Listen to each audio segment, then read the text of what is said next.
Bismillah, salatu salam ala rasulillah, sallallahu alayhi wa sallam. Donc aujourd'hui, je vais aborder une question importante qui concerne énormément de gens et qui a trait à la sexualité, à savoir le blocage sexuel. Effectivement, nombreux sont les couples qui sont confrontés à un blocage sexuel à même de les mener à la séparation. Donc c'est un sujet à prendre au sérieux et pas à la légère, et surtout à ne pas laisser traîner le problème. Malheureusement, vous avez des gens qui vivent un blocage sexuel et qui laissent traîner le problème. Et la relation de couple va se transformer en colocation. Donc ça va plus devenir des amis que des personnes mariées. Donc il y a un danger justement à ne pas traiter ce problème dès le départ. Donc on ne doit pas prendre ce problème à la légère, surtout qu'il peut mener à des séparations, à des divorces. Et quand il y a des enfants, les choses peuvent se compliquer. Parce qu'on doit tout faire pour éviter la séparation d'un couple s'il y a des enfants, étant donné les conséquences graves qu'une déchirure familiale peut avoir sur l'équilibre mental de l'enfant. Alors, le blocage sexuel, qu'est-ce que c'est ? C'est lorsqu'il n'y a pas de fluidité dans l'accomplissement du rapport sexuel. Donc en gros, je vulgarise un petit peu, lorsqu'il n'y a pas de fluidité dans l'accomplissement du rapport sexuel. Donc un blocage qui peut être masculin ou féminin, ou même les deux en même temps. Mais très souvent, il y a une personne qui est bloquée et l'autre qui est frustrée. Donc il y a deux types de blocage. Le blocage masculin, qui se caractérise par un trouble de l'érection, donc quand l'homme ne parvient pas à avoir une érection normale et constante, et une éjaculation précoce. Donc d'ordinaire, les deux caractéristiques, on les reconnaît à un trouble de l'érection, donc pour l'homme, ou à une éjaculation précoce. Et du côté de la femme, le blocage peut se caractériser par du vaginisme, donc une contraction des muscles autour du vagin qui empêche justement la pénétration, ou de la même manière un orgasme précoce, puisque l'orgasme précoce existe autant chez l'homme que chez la femme. On parle essentiellement d'orgasme précoce pour l'homme, puisque c'est visible par l'éjaculation précoce, mais il existe aussi un orgasme précoce féminin, lorsque cette dernière obtient justement son orgasme avant même que l'homme n'obtienne le sien. Du coup, il y a deux types de blocage, un blocage masculin et un blocage féminin. Pour résoudre toute problématique, on a besoin de se concentrer sur la cause du problème. Il fait partie de la sagesse, donc de l'élaboration du traitement, que de connaître la cause de la maladie. On ne peut pas élaborer un traitement ou proposer une solution si l'on ne connaît pas la cause d'une maladie. D'où la nécessité d'œuvrer à trouver la cause d'une maladie. Donc c'est l'une des phases des plus essentielles au sein d'une thérapie, c'est de trouver la source du problème. Donc quand il y a un couple, on peut avoir des questions à même de nous aider à trouver la source du problème. Parce que très souvent, dans un couple, il y a un élément qui est à l'origine du blocage. Bon, parfois, c'est les deux éléments qui peuvent être l'un et l'autre origine du blocage de l'autre. Mais très souvent, quand il y a un blocage sexuel, un seul élément est à l'origine du blocage. Et ce dernier peut s'exprimer chez l'autre élément. Donc ça c'est important en thérapie, en tout cas, de ne pas se concentrer sur la personne qui possède le symptôme gênant. Parce qu'il est possible que le blocage n'est que l'effet et que la cause se trouve vers l'autre élément du couple. D'où la nécessité de poser par exemple la question de qui est frustré. Qui est frustré lorsqu'il y a blocage sexuel ? Car généralement, justement, le corps source, c'est celui qui est frustré. À qui profite le crime ? Forcément, s'il y a un démon chargé de bloquer sexuellement un couple, celui qui sera frustré sera le corps source. Le corps source. Alors le corps de réception, c'est la personne qui va être troublée sexuellement, chez qui le blocage va s'exprimer et qui, à la longue, peut être une personne qui va être en mode altruisme, pitié, à l'endroit de la personne frustrée. Hein, vous comprenez bien. Par exemple, si c'est l'homme qui est troublé et la femme qui est frustrée, l'homme va plus observer son épouse avec un regard de pitié, avec un regard altruiste. Et s'il doit chercher à se séparer, il va se séparer parce qu'il ne veut pas faire du mal à la personne frustrée, la femme qui avance dans l'âge sans avoir d'enfant et qui va être frustrée de ne pas pouvoir avoir d'enfant étant donné qu'elle n'a pas de rapport avec son propre époux. De l'autre côté, vous avez une femme qui peut avoir pitié de son époux frustré de ne pas avoir des rapports avec elle et qui va même lui dire « épouse une autre femme si tu veux ». Donc généralement, on reconnaît le corps source à la caractéristique de la frustration. Généralement, c'est le corps frustré qui est le corps source. Donc chez qui, de qui provient le qarin à l'origine du blocage. Et le corps de réception, généralement, c'est le corps chez qui va s'exprimer le blocage, soit par un trouble, que ce soit un trouble de l'érection ou du vaginisme, soit par une éjaculation précoce ou un orgasme précoce. Donc là, il est important de s'attarder sur le mécanisme de ce blocage. En fait, il faut l'expliquer. Sans comprendre le mécanisme d'une maladie, on ne peut pas lutter contre cette dernière. Alors c'est l'explication que nous donnons, nous, au sein de la thérapie musulmane, et parce que, bien sûr, au sein de la thérapie musulmane, nous avons des convictions, des croyances propres à notre religion. Et c'est une lecture que nous avons qui est propre à l'islam, étant donné que nous croyons en l'existence de djinn, par exemple. Nous croyons en l'existence du qarin et de sa potentielle influence chez l'homme. Hein. Donc, je le rappelle, l'être humain est accompagné par un démon et un ange. Un ange qui l'invite à faire le bien et un démon qui l'incite à faire du mal. Et je le répète, la définition d'un démon, c'est l'être qui a pour vocation de nous empêcher de nous épanouir. Donc c'est quelqu'un qui se réjouit de notre malheur. Hein, c'est quelqu'un qui se réjouit de notre malheur et qui œuvre à ce que l'on soit malheureux, à ce que notre épanouissement soit bloqué. Oh, tout simplement. Un démon, c'est quelqu'un qui œuvre à vous empêcher de vous épanouir.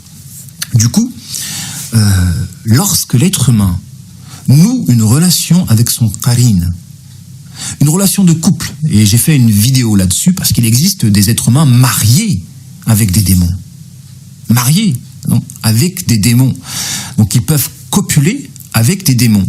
Donc quand vous avez un individu qui est en couple avec son propre qarin, donc qui ne peut trouver du plaisir sexuellement que dans l'illicite, étant donné qu'un démon ne trouve sa jouissance que dans l'illicite, si l'être humain est en couple avec un démon et qu'il s'est habitué à avoir des rapports illicites, que ce soit avec la main, moyennant la masturbation, ou le fait de regarder de la pornographie, etc., ou la fornication ou autre, hein, il y a énormément de sexualité anormale, eh bien, l'individu, en réalité, noue une relation avec son propre qarin, avec son propre diable. Donc, quand l'individu est en couple avec son démon, il trouvera du plaisir dans une relation sexuelle anormale et illicite. Et plus la relation est anormale, plus sa relation avec son qarin sera intense, jusqu'au degré du lesbianisme, etc., et de l'homosexualité, etc. Ça peut aller loin, hein, ça peut aller dans le fétichisme des pieds, etc., dans des relations sexuelles totalement anormales. Et donc, l'individu, plus il a une relation intense avec son qarin, moins il pourra avoir du plaisir dans le halal. Ça va de soi, c'est logique. Hein. Si vous avez une relation de couple avec un qarin démoniaque, forcément, ce démon ne pourra pas jouir de vous dans le halal. Et au moment du rapport sexuel, ce qarin va rentrer chez votre conjoint. Et étant donné qu'il ne pourra pas jouir de vous du fait du halal, votre conjoint sera bloqué. puisqu'il va réceptionner un qarin qui ne pourra pas jouir. Et ce blocage va se traduire justement soit par un trouble, soit par un orgasme précoce. Un orgasme précoce. Et donc en réalité, l'orgasme précoce, c'est lorsque le démon jouit avant l'humain. Lorsque le démon jouit avant l'humain. Et donc, il y a quelques paramètres qui peuvent permettre justement l'obtention d'un orgasme avant l'heure, et qui n'est pas un orgasme humain. En réalité, l'éjaculation précoce, c'est l'orgasme obtenu par le qarin avant l'humain. Du coup, il y a deux cas de figure.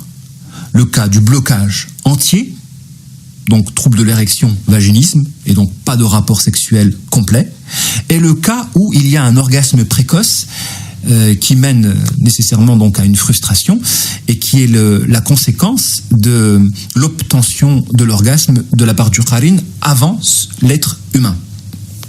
Donc bien sûr, il y a des explications qui peuvent nous permettre de différencier les deux cas de figure. Donc il est important de s'attarder sur cette relation de couple avec le démon. Comment se fait-il qu'il y a énormément de gens à l'heure d'aujourd'hui qui nouent des relations avec des démons, et parfois sans s'en rendre compte. Et c'est pourquoi il est important de faire la part des choses entre une relation de couple active avec un démon et une relation de couple passive. La relation de couple avec un démon active, c'est lorsque vous concrétisez cette relation de couple en acte, moyennant l'obtention d'un orgasme de manière illicite, que ce soit par la masturbation, qui est le degré le plus faible, ou que ce soit par la fornication, l'homosexualité, le fétichisme des pieds, et toutes les relations sexuelles anormales qu'il n'est pas nécessaire de mentionner ici tellement elles peuvent être impures. Et vous avez une relation de couple avec un qarin, mais de manière passive. Lorsque, par la sorcellerie, par exemple, on vous a adjoint un démon qui est tombé amoureux de vous et qui ne veut pas, justement, que vous vous mariez par jalousie ou autre. Et généralement, le blocage sexuel pour une relation de couple passive a lieu lorsque les deux éléments du couple sont vierges. Quand les deux éléments du couple sont vierges et qu'il y a une relation de couple avec un qarin passivement, fruit d'un ensorcellement ou d'une relation mentale, avec un djinn, il peut y avoir blocage sexuel. L'inexpérience sexuelle peut empêcher le déblocage lorsqu'il y a relation de couple passive. Lorsqu'il n'y a pas de virginité à l'endroit des deux éléments du couple et qu'il y a relation sexuelle, quand l'un des deux éléments est en couple passivement, il peut y avoir un blocage à l'endroit de la procréation. Un blocage à l'endroit de la procréation. Ça arrive souvent quand les deux éléments du couple n'ont pas de problème au niveau de la fertilité et qu'ils se retrouvent justement à ne pas pouvoir avoir des enfants, et la médecine est impuissante à trouver des solutions, si ce n'est l'action de passer par des fécondations in vitro. Mais même à ce niveau-là, vous avez parfois beaucoup d'échecs qui font que certains couples ne parviennent pas à avoir des enfants, même en passant par la voie des fécondations in vitro. Parce que donc les deux éléments du couple parviennent à avoir des rapports, mais il existe, donc dans au moins l'un des deux éléments, une personne qui a une relation de couple avec un qarin de manière passivement. Donc mentalement, la personne se pense mariée avec une entité invisible. Peut-être elle n'est pas consciente, la personne, d'être en couple avec un qarin. Mais dans le rêve, elle est en couple, et elle peut même avoir des enfants dans le rêve, etc. Et il y a une relation de couple, en fait, avec une entité invisible qui est réelle dans le monde invisible. Mais aux yeux de la personne, c'est quelque chose de symbolique. Eh bien, cette relation peut empêcher le couple humain d'avoir potentiellement des enfants.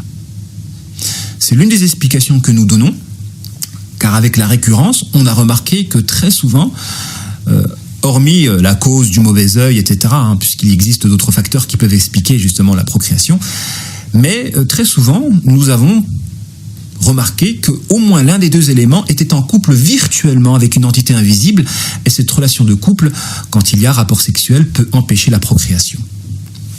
Donc, il est fondamental de s'attarder sur cette fameuse relation de couple anormale, lorsque l'être humain est en couple avec un démon.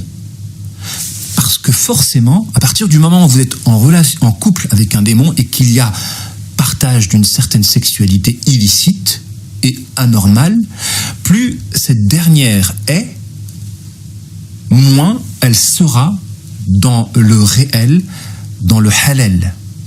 Un démon ne peut pas jouir dans le halal. Et ceci peut expliquer le blocage. Donc il y a deux cas de figure. Le cas où les deux éléments du couple sont en relation de couple avec leur propre qarin. Donc dans ce cas-là, l'individu sera frustré et en même temps troublé. Il aura les deux caractéristiques. Mais quand il y a un élément de couple qui est en relation de couple avec son propre qarin, alors il va avoir un des éléments du couple qui sera frustré et l'autre qui sera troublé. Du coup, comment s'explique le blocage ? Eh bien, le blocage sexuel s'explique lorsque le corps source à l'origine du blocage, lui, est en adéquation avec son qarin, qui lors du rapport sexuel va transmettre son qarin chez l'autre, qui lui n'est pas en adéquation avec le qarin de son conjoint. Il n'est pas en adéquation parce qu'une sexualité, c'est une culture. La sexualité, c'est une culture. Et si l'un des éléments du couple est en relation avec son qarin, avec une culture sexuelle illicite, et que le corps de réception n'est pas en phase avec cette sexualité illicite, forcément, il va avoir un blocage. Ça veut dire que, ce que je suis en train de dire, ça veut dire que il y a un déphasage en réalité. Il y a un déphasage en réalité à l'endroit de la culture sexuelle lorsque l'un des éléments a une culture sexuelle, par exemple, illicite, remplie d'images pornographiques ou autres, etc., ou d'actes qui ont été accomplis. Forcément, dans le halal, ça va bloquer. Ça va bloquer. Donc, à force de faire du haram, vous ne pourrez pas vous épanouir dans le halal. C'est une règle. C'est une règle. Et je dirais même, à force de faire du haram, peut-être que vous n'obtiendrez même pas le halal. Vous ne l'obtiendrez même pas le halal. Et quand vous parvenez à l'obtenir, vous ne parvenez même pas à le conserver, le halal. Donc en gros, pour résumer, c'est comme si au sein du couple, il y a une personne qui est sincère et une autre qui trompe. Celle qui trompe, c'est celle qui est en relation de couple avec son propre qarin et qui utilise l'autre élément du couple, la personne sincère, comme un moyen de réaliser une fin, à savoir cette sexualité illicite anormale. Donc quand vous avez un individu qui fait un rapport avec son conjoint et qui pense, donc qui fantasme à toutes ces choses illicites qu'elle a connues, forcément il va avoir un déphasage et donc un blocage. Il y a un déphasage et donc forcément un blocage. Et vous avez des individus, lorsqu'ils s'accouplent, en réalité, ils ne visent pas le conjoint. Ils utilisent le conjoint comme un moyen de réaliser une fin qui est l'illicite. Mentalement, je parle. De réaliser une fin, donc de se rappeler, de revivre une chose qu'ils ont déjà vécue. Que ce soit avec un ex, ou que ce soit à travers des images pornographiques, moyennant lesquelles ils ont obtenu des orgasmes. Donc, en gros, le blocage peut s'expliquer par le fait qu'il y a un déphasage. Il y a une personne sincère qui vise sincèrement son conjoint et qui cherche à obtenir un rapport avec ce dernier, mais qui ne peut pas, des conséquences du trouble, des conséquences de la réception du qarin de son conjoint en lui, et qui forcément, soit va être troublé ou soit va être affecté par une éjaculation précoce. Mais généralement, comme je l'avais dit tout à l'heure, il y a une différence entre l'éjaculation précoce et le trouble. Le trouble soit de l'érection ou soit le vaginisme. Parce que les deux cas de figure sont différents. Du coup, quelle serait la solution justement à ce problème de blocage sexuel? Quelle serait la solution? Parce que énormément de couples sont confrontés justement à cette problématique qui peut aboutir à des séparations. Eh bien, le premier des remèdes, c'est d'œuvrer à être en phase. Il faut que les deux éléments du couple soient en phase, qu'ils se visent mutuellement l'un l'autre. Être en phase l'un l'autre. Il ne faut pas qu'il y ait de déphasage.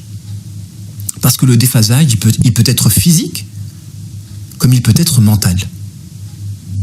À partir du moment où physiquement vous n'êtes pas en phase avec votre conjoint, c'est que vous le trompez en acte, soit par la masturbation. Et généralement, les gens qui sont en couple avec leur qarine ont une addiction à la masturbation dont ils ne peuvent se défaire. Dont ils ne peuvent se défaire. C'est comme ça qu'on remarque une personne qui est en couple avec son propre qarine. Il ne peut pas se défaire de la masturbation, même en étant marié. Même en étant marié. Généralement, l'origine du problème remonte avant la puberté. Avant la puberté, et c'est lié aussi à une toxicité familiale. Donc, le premier des remèdes, c'est d'œuvrer à être en phase. Se viser mutuellement, ne pas prendre l'autre comme un moyen d'atteindre quelque chose d'autre. Donc il faut lutter contre la tromperie. Et bien sûr, la tromperie en acte. Comment voulez-vous qu'il y ait une sexualité accomplie lorsque l'un des éléments du couple trompe l'autre élément en acte, que ce soit par l'adultère ou la masturbation ou le fantasme. Et ensuite revient auprès de son épouse. Il va y avoir un blocage. Et même si le rapport se réalise, le blocage peut avoir lieu. On parle de blocage sexuel, pas uniquement quand il y a du vaginisme ou un trouble de l'érection. Il peut avoir un blocage sexuel quand une personne souffre à faire un rapport. Que la souffrance soit physique ou morale. Physique, c'est-à-dire c'est carrément des brûlures, par exemple, qui peuvent avoir lieu au niveau du vagin, des coupures, comme une douleur morale. La personne se force à attendre que l'autre élément obtienne un orgasme. Jusqu'à parfois avoir des brûlures à l'endroit des parties génitales. Des brûlures carrément. Donc, il faut que les deux éléments soient en couple, et pour cela, il faut qu'il y ait une adéquation physique, pas de tromperie en acte. Et pas de tromperie aussi mentale. Car à partir du moment où vous avez une mauvaise opinion de votre conjoint, là on parle de tromperie mentale. Donc la tromperie, en réalité, on doit la combattre autant en acte que mentalement. Et généralement, dans un couple, vous pouvez avoir une tromperie qui se fait chez l'un des éléments en acte et chez l'autre élément mentalement. Quand vous avez, par exemple, une mauvaise opinion de votre conjoint, qui peut être liée à un passé dont vous avez connaissance et qui peut susciter en vous des réticences, de l'angoisse.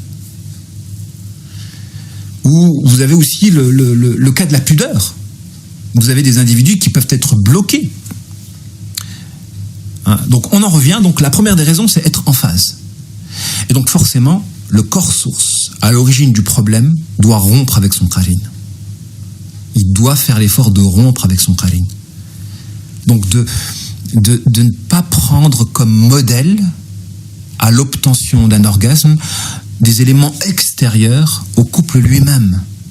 Se viser mutuellement, c'est chercher à obtenir l'orgasme, donc le plaisir, par le conjoint, et uniquement par le conjoint, et de ne pas chercher à utiliser le conjoint comme un moyen pour obtenir un orgasme lié à un modèle externe au couple.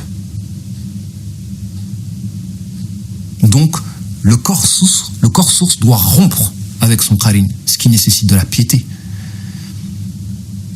Ce qui nécessite donc nécessairement de la piété. Donc c'est l'effort de se défaire de l'illicite. Jusqu'à la délivrance.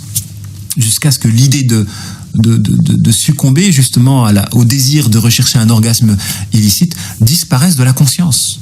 Moi, je considère que des personnes sont libres, donc sont délivrées de cette problématique, au moment où l'idée de succomber disparaît de leur conscience. Donc forcément, qu'ils ne soient plus affectés par une addiction à la masturbation, au minimum. Et le troisième des remèdes, le corps de réception, lui, doit se débloquer mentalement. Il doit se débloquer mentalement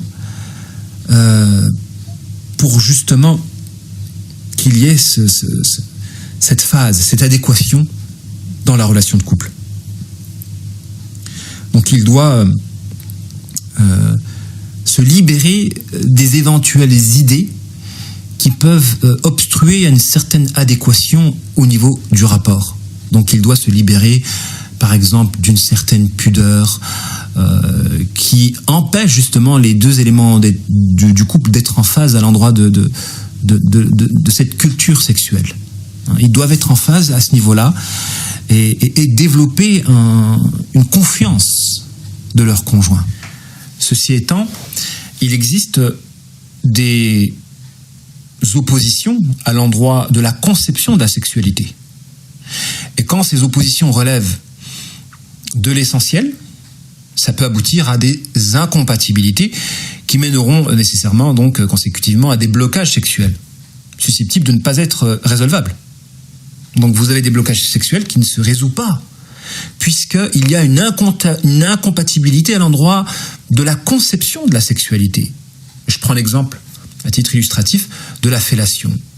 Vous avez des personnes qui, ayant une culture sexuelle empruntée à leur passé dans l'illicite, dont ils ne se sont pas défaits, ou même de leur présent, puisqu'ils sont peut-être encore addicts à de la pornographie ou autre, imposer à leur épouse des pratiques sexuelles dont elles ne se reconnaissent pas, comme la fellation. Certains savants la considèrent comme strictement illicite, étant donné qu'elle relève d'une manière de copier une culture qui n'est pas la nôtre. Et le prophète alayhi salatu wassalam a dit Man tashabaha biqawmin fahuwa minhum, celui qui ressemble à un des peuples et un des leurs. Donc le minimum, comme le dit le cheikh Islam Ibn Taymiyyah à l'endroit de ce hadith-là, c'est l'interdiction. Parce que vouloir trop ressembler à des peuples qui ne sont pas musulmans, c'est carrément la mécréance. Donc le minimum, c'est l'interdiction. Donc vous avez des personnes qui copient une culture à l'endroit de la sexualité qui n'est pas la leur et qui vont l'imposer à leur conjoint.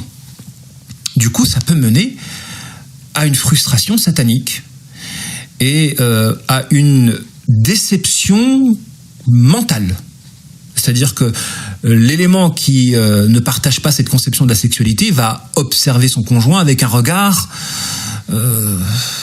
différent, en tout cas un regard qui ne permettra pas justement cette fameuse fluidité à l'endroit du rapport sexuel. Et donc, il est important de s'attarder sur la conception de la culture sexuelle. Est-ce qu'on s'entend à l'endroit de cette dernière ? Surtout s'il y en a un qui copie une culture qui ne relève pas de sa tradition à lui, de ses valeurs à lui. Surtout s'il copie un référentiel qui a trait à un passé dans l'illicite ou à un présent dans l'illicite s'il y a encore addiction à l'endroit de la pornographie. Donc ça va générer. Donc là vous avez une illustration du déphasage lorsque l'un des éléments du couple impose une pratique copiée à une culture dont il s'est imprégné par la voie de l'illicite et veut imposer cela à une épouse qui ne se reconnaît pas dans cette dernière. Forcément, il va y avoir blocage sexuel, même s'il y a rapport, je le répète. Le blocage sexuel peut avoir lieu, même s'il y a rapport, quand l'un des éléments du couple se force à avoir un rapport.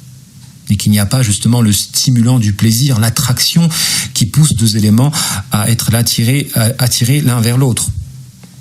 Donc vous voyez que ce problème-là, à l'endroit de la fellation, vous avez beaucoup de gens qui ont divorcé. Et là, on ne parle plus d'un problème qui a trait au monde occulte ou à la présence d'un qarine, etc. Là, on parle, franchement, on parle de questions de compatibilité. Est-ce que les deux éléments du couple sont compatibles, tout simplement ? Quand vous en avez un qui a des critères, qui a une conception de la sexualité qui n'a rien à voir avec l'autre. Parce que quand on cherche à se marier, il est important de définir des critères qui relèvent de l'essentiel et des critères qui relèvent de l'accessoire. À la rigueur, les critères qui relèvent de l'accessoire, quand il y a opposition, on peut les patienter et passer outre, puisque c'est accessoire. Par contre, des critères qui relèvent de l'essentiel, donc les critères vis-à-vis desquels on ne peut pas passer outre, il est important d'être en phase. Si on n'est pas en phase, il va y avoir forcément une frustration satanique qui va mener justement à des blocages qui vont pousser à de la tromperie, à l'entretien d'une certaine tromperie. Alors quand il y a des enfants, c'est la catastrophe. C'est la catastrophe. Donc il y a des solutions. Arriver à un terrain d'entente, à une conception commune, parce que vous avez des gens qui ont eu un passé dans l'illicite et qui se sont repentis et qui ont rompu avec cette fameuse alliance avec leur propre qarine et qui parviennent tout autant à avoir une sexualité épanouie dans le halal grâce à cette rupture. Parce que il y a des gens, c'est vrai, qui sont bloqués dans le halal à cause d'un certain traumatisme lié à un orgasme obtenu dans l'illicite. Lorsqu'ils n'arrivent pas à le réobtenir dans le halal, ils ont comme une pulsion à tromper. Et ça, c'est l'objectif de Shaitan. C'est l'objectif de Shaitan. Pousser les individus à un certain traumatisme par l'orgasme illicite afin que dans le halal, ils se dédoublent et cherchent à avoir une vie parallèle, à avoir une double vie et à tromper leur conjoint. Shaitan est très malin et malheureusement beaucoup tombent dans le panneau. D'où la nécessité de prendre au sérieux la question de la sexualité et de veiller à ce que cette dernière soit entièrement et totalement épanouie au sein des deux éléments du couple. Donc c'est un travail à faire, à deux. Parce que vous avez des gens qui malheureusement laissent traîner cette problématique du blocage sexuel en refusant la séparation. Et là, vous avez une autre faille, une autre problématique, à savoir lorsque l'un des éléments du couple tient l'autre par la voie du chantage. Du chantage. Il y a un blocage sexuel qui fait qu'il y en a un qui est frustré, qui n'est pas épanoui, et l'autre élément du couple le tient par un chantage. Ça peut être un chantage au suicide ou un chantage affectif. Et du coup, la personne, elle reste avec son conjoint alors qu'elle n'a pas véritablement envie de rester. Et le couple peut durer comme ça longtemps, puisqu'il y a un emprisonnement, justement, de l'un des éléments du couple par ce fameux chantage. Et alors, des fois, c'est les enfants, carrément. Quand il y a des enfants, alors que les deux éléments du couple ne sont pas en phase sexuellement, voilà. Il y aura un problème d'épanouissement et forcément des pulsions à la tromperie. Un scénario classique, pour ceux qui vivent en Occident, un scénario classique. Donc des pulsions à la tromperie, puisqu'il y a justement certains blocages, et parallèlement à ces blocages-là, de quoi souder le couple, que ce soit des enfants ou un chantage, qu'il soit affectif ou un chantage au suicide. Donc vous voyez le scénario que Shaitan veut établir. Il veut que des gens incompatibles s'unissent lorsque cette incompatibilité s'exprime à travers un blocage sexuel. Alors c'est la cerise sur le gâteau pour Shaitan. Et ensuite, il veut qu'il y ait une dépendance à l'autre élément du couple, que ce soit par des enfants ou par un chantage, afin que l'alliance dure. Une alliance incompatible qui dure. De sorte que les deux éléments, à travers le mariage, ne s'épanouissent pas. Alors que, normalement, par le mariage, on est censé s'épanouir. Le prophète il a dit, celui qui se marie a certes complété la moitié de sa foi. Donc le mariage est censé nous épanouir, pas nous frustrer. Et vous avez donc des cas de figure où Shaitan veille à ce que des alliances incompatibles, donc des gens qui ne sont pas compatibles, s'unissent et qu'ils soient bloqués par la voie du chantage. Est-ce qu'on reste au sein d'une alliance par la pitié? Vous avez des gens qui restent avec leur conjoint par pitié, mais la pitié, c'est pas l'amour. La pitié, c'est pas l'amour. Comment peut-on rester avec un conjoint par pitié? Il y a un fossé entre ceux qui restent par amour. L'amour, c'est vraiment le sentiment qui pousse l'individu à tendre vers ce qui lui manque. Donc quand vous aimez quelqu'un, vous avez le carburant qui vous pousse à coller cette personne-là. Il n'y a pas besoin de faire d'efforts. Il y a en vous quelque chose qui vous pousse vers l'autre élément. Donc forcément, il y a un plaisir à être avec la personne. Mais quand vous restez avec une personne par pitié, l'amour est nié, l'amour est éradiqué de la relation. Et forcément, il risque d'y avoir des blocages. Ces blocages qui vont vous empêcher tout simplement d'être heureux, d'être épanoui au sein de votre vie de couple. Et c'est pas le but.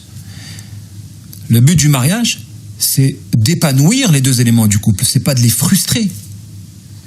Ou c'est pas de les rendre malheureux. Ou c'est pas de les pousser à faire du social. Le but du mariage, bien que dans certains cas figure, il y a des gens qui aiment à vouloir aider, qui sont prêts à s'oublier eux-mêmes dans leur bonheur personnel en cherchant à rendre heureux quelqu'un d'autre. Ça existe, c'est possible. Mais la personne, elle s'épanouit dans sa conception à elle. Et tant qu'elle s'épanouit dans sa conception à elle, même si sa conception implique de mettre de côté ses élans égoïstes, alors tant mieux pour la personne, c'est la conception qu'elle a. Par contre, quand dans notre conception on se consume, là c'est différent. La patience, en fait, elle est de deux sortes. Une patience qui vous consume, une patience qui vous élève. Celle qui vous élève, elle est positive. Il n'y a pas de problème. Vous patientez une relation et qui vous élève parce qu'à travers cette patience-là, vous vous rapprochez d'Allah Ta'ala. Donc, c'est louable. Par contre, la patience qui vous consume n'est pas une patience louable. Et vous pouvez vous faire arnaquer par le concept de patience. Je patiente. Non. Si tu patientes d'une patience qui te consume, cette patience-là, c'est une arnaque de Shaitan à ton égard. À travers le concept positif de la patience, il te pousse à faire durer une relation toxique qui te consume et qui peut avoir des conséquences sur tes enfants, etc. Et sur même ta spiritualité, si c'est pas la tienne, celle de ton conjoint. Donc il est important de veiller à ce qu'il n'y ait pas une ruse de Shaitan lorsque ce dernier travaille à unir des personnes incompatibles et à faire durer cette relation moyennant un chantage, moyennant des sentiments qui ne devraient être pas là au sein du couple. Je suis désolé, on ne reste pas avec un conjoint par pitié. Le stimulant d'une alliance doit être l'amour, et essentiellement l'amour. Quand il y a pitié, généralement, le but, c'est de faire durer une relation toxique. Et là, Shaitan se frotte les mains. Parce qu'il a mené le couple à un blocage, et ensuite, il fait durer la relation de couple pour augmenter la frustration de l'un et parfois la perte de confiance de l'autre. Parce que forcément, une personne qui a un trouble de l'érection, un homme qui a un trouble de l'érection, par exemple, il va perdre en virilité. Il va avoir un manque de confiance en lui, perdre en virilité, alors que potentiellement le problème ne vient pas de lui, ça vient de son épouse, s'il est le corps de réception, et qu'une simple séparation et un remariage peut lui permettre de récupérer toute sa virilité, puisque tout peut être débloqué directement. Alors imaginez les gens qui ne comprennent pas la problématique et qui font durer le problème. Parce que là, il y a quelque chose de contradictoire. Il n'y a pas de relation sexuelle et vous voulez faire durer la relation de couple. Vous n'acceptez pas justement la séparation. Mais qui est-ce qui se frotte les mains ? Shaitan. Parce que très souvent, les relations de couple qui aboutissent à des blocages, ce sont des relations de couple fomentées en quelque sorte par le qarin. Comme si le qarin savait qu'avec cette combinaison-là, il arriverait au résultat du blocage sexuel. Et généralement, le blocage sexuel, dans 90% des cas, mène à une séparation. J'ai rarement vu des couples régler cette problématique. Comme si ça traduisait une incompatibilité.